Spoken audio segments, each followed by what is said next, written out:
Olá, meus irmãos, tudo bem? Eu sou Marcelo Gonçalves, esse é o nosso canal com a palavra Small.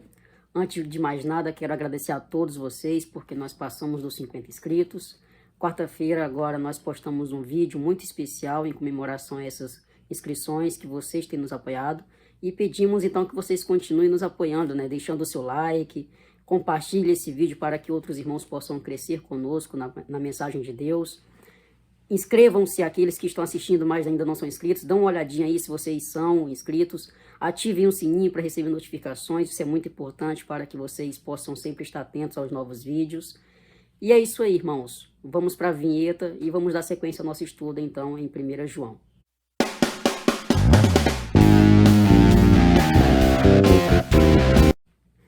Então é isso. Nosso estudo de hoje está em 1 João, capítulo 2, versículos 15 a 17. Vamos ler na minha versão NVI. Não amem o mundo, nem o que nele há. Se alguém ama o mundo, o amor do Pai não está nele. Pois tudo que há no mundo, a cobiça da carne, a cobiça dos olhos e a ostentação dos bens, não provém do Pai, mas do mundo. O mundo e a sua cobiça passam, mas aquele que faz a vontade de Deus permanece para sempre. Oremos. Pai Santo, graças te damos por mais um dia maravilhoso em Tua presença e por mais um estudo abençoado pelo Senhor, pois se estamos aqui é porque o Senhor tem nos capacitado a tudo isso. Esteja nos conduzindo a uma boa devocional e que possamos sair a cada dia mais transformados pela Tua palavra. É a oração que eu faço em nome de Jesus. Amém. Irmãos, essa perícope, né, essa passagem, esse texto que nós escolhemos para dar sequência ao estudo, somente do 15 ao 17, trata-se de uma introdução, de um prelúdio às exortações que nós iremos estudar mais à frente. Então, João está preparando os seus leitores para uma advertência maior. Então, ele faz uma mini advertência como introdução ao que ele deseja realmente explicar mais à frente de forma detalhada. Então, essa pequena introdução é João deixando claro que quando ele fala sobre amor, é para que a gente ame os irmãos e não o mundo. Por isso ele dá essa advertência como introdução e vamos dar sequência, então, nos outros estudos, detalhadamente, o que significa cada passo sobre a questão do mundo, tá? E nesse pequeno texto, nessa perícope que nós escolhemos para dar sequência somente nesses 3 versículos, nós temos, então, como título, né? Não amem o mundo. Então, é muito evidente, não amem o mundo. E nós temos, então, 3 divisões, ou seja, cada versículo eu consegui trazer para vocês destrinchado, né, detalhado, o que João quer dizer com tudo isso. Então, no versículo 15, existe uma pergunta para nós, né? Por que não amar o mundo? Por que não amar? Então, ele já começa dizendo, não amem o mundo, nem o que nele há. Se alguém ama o mundo, o amor do Pai não está nele. Por que não amar o mundo? Porque quem ama o mundo não tem o amor do Pai.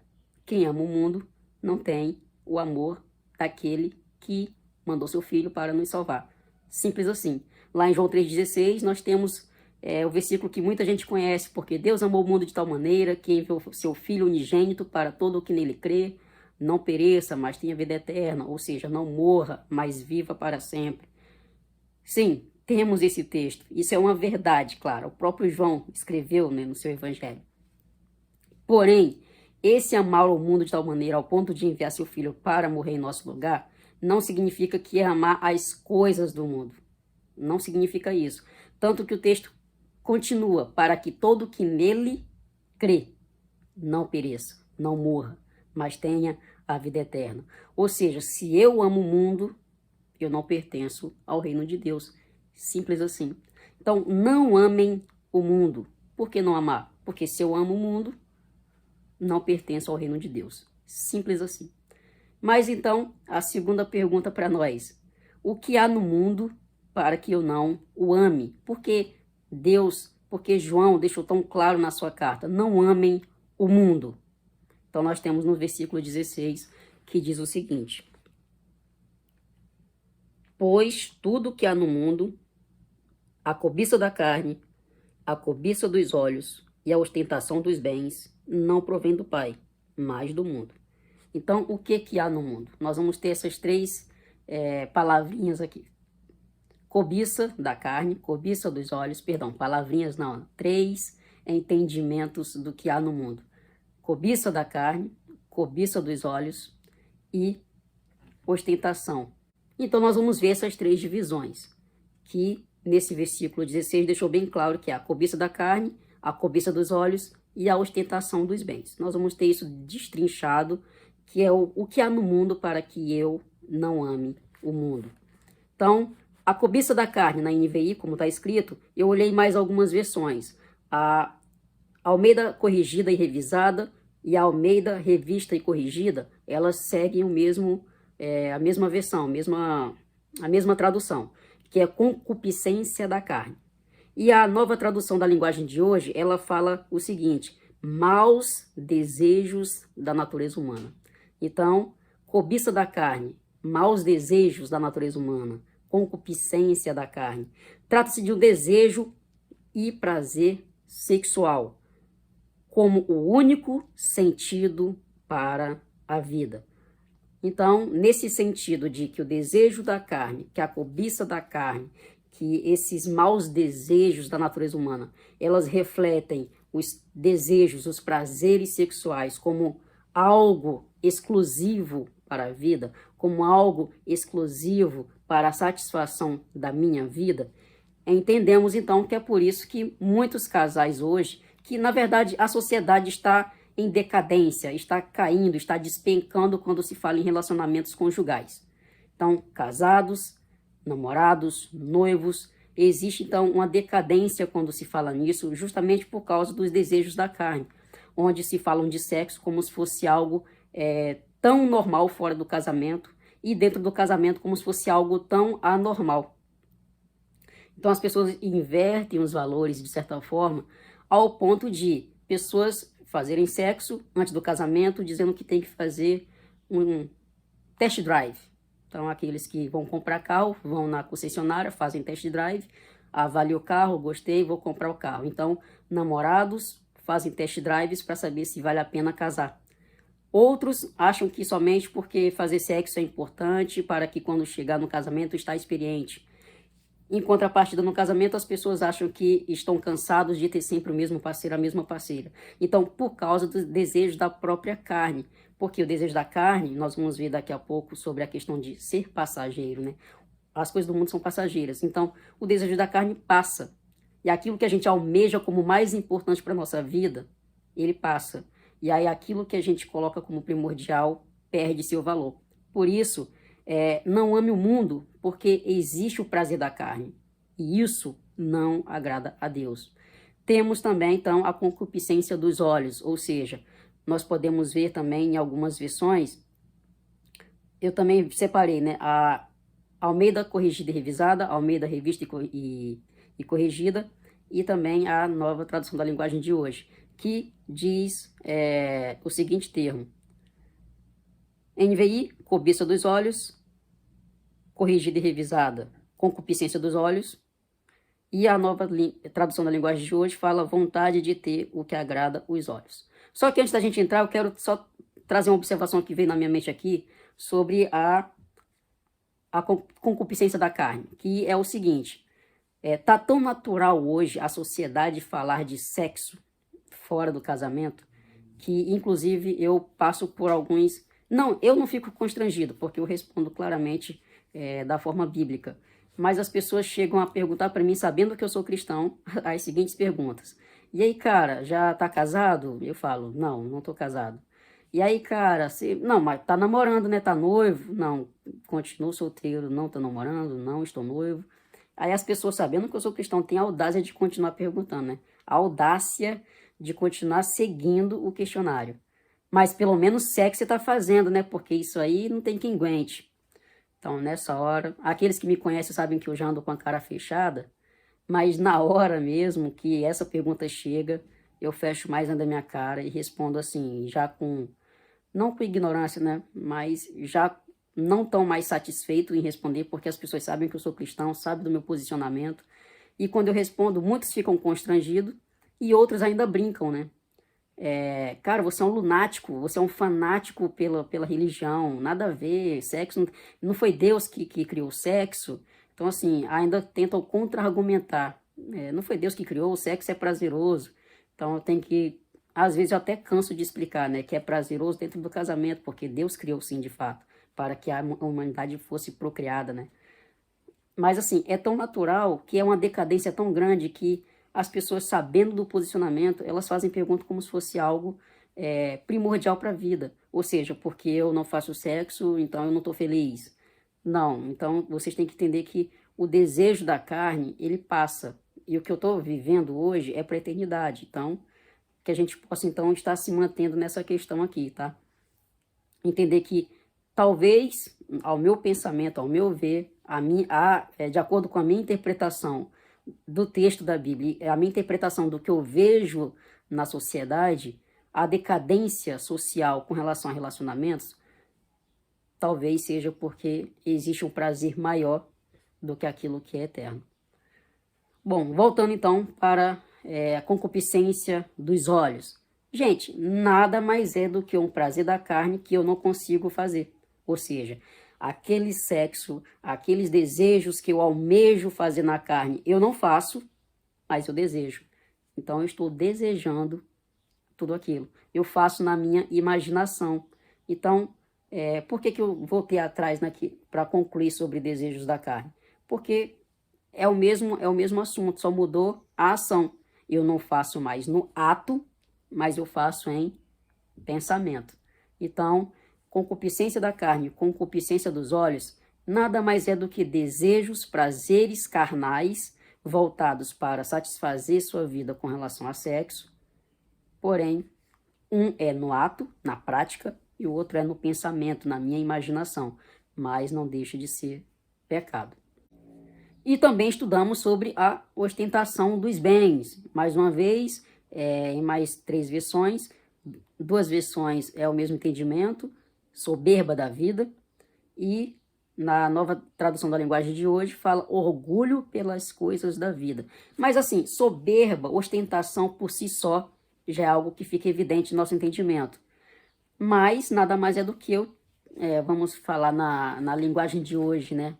Tirar onda com os amigos, se vangloriar, tornar-se soberbo, exibir para se engrandecer ou humilhar.